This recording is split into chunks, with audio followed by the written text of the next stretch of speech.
नमस्कार शेतकरी मित्रांनो, स्वागत आहे तुमचे पुन्हा एका नवीन हवामान अंदाजाच्या व्हिडिओमध्ये। शेतकरी मित्रांनो, राज्यामध्ये मागील 2 ते 3 दिवसापासून मान्सून पावसाने सुट्टी मारली आहे, परंतु राज्यामध्ये दररोज ढगाळ वातावरण तयार होत असून पावसासाठी पोषक हवामान असल्याचे चित्र सध्या पाहायला मिळत आहे।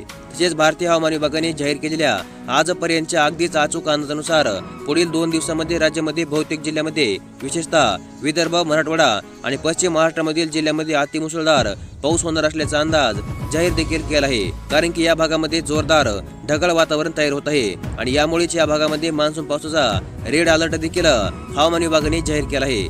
तर मग यामध्ये कोणत्या जिल्ह्यांचा समावेश आहे आणि कोणत्या जिल्ह्यामध्ये कशा प्रकारचा आणि किती पाऊस होऊ शकतो, चला तर मग आजच्या व्हिडिओमध्ये सविस्तरपणे जाणून घेऊया। तर मग चला व्हिडिओला सुरुवात करूया। तर मग शेतकरी मित्रांनो, नैऋत्य मोसमी वाऱ्यांची तब्बल आठवडाभरापासून थांबलेली वाटचाल पुन्हा सुरू झाली आहे। मान्सूनने गुरुवारी 20 तारखेला पूर्व विदर्भामध्ये चाल करत अमरावती आणि गोंदियापर्यंत मजल मारली आहे। मान्सूनच्या वाटचालीसाठी पोषक हवामान होत असलेले 2 ते 3 दिवसांमध्ये मान्सूनची आणखीन देखील प्रगती होण्याची शक्यता आहे। तसेच यंदा अरबी समुद्रावरून मान्सूनचा प्रवास अधिक वेगाने सुरू झाला आहे। केरळमध्ये 2 दिवस आधीच म्हणजे 30 मे रोजी मान्सून दाखल झाला होता। त्यानंतर मान्सूनचे वारे 4 दिवस अगोदरच 6 जून रोजी महाराष्ट्रामध्ये देखील डेरे दाखल झाले आहे। तसेच मजल दर मजल वाटचाल करणारा मान्सून 12 जून रोजी पश्चिम विदर्भाच्या काही भागामध्ये दाखल झाला। त्यानंतर मात्र मान्सूनची वाटचाल मंदावलेली होती। बंगालच्या उपसागरावरून मान्सूनचे प्रवाह आक्षेपिक क्षीण असतानाच अरबी समुद्रावरून मान्सूनची वाटचाल मात्र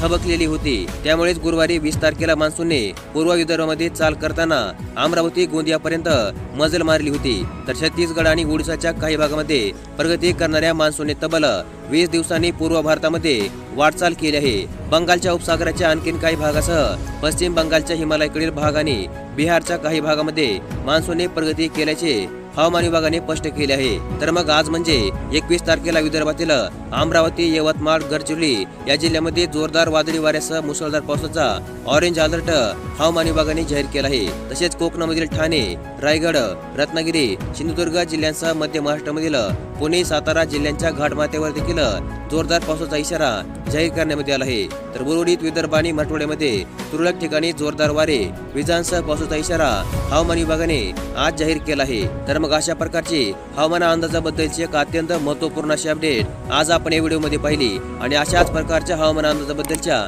अपडेटसाठी आपल्या चॅनलला सबस्क्राईब करून ठेवा। व्हिडिओ देखील लाईक करा। धन्यवाद।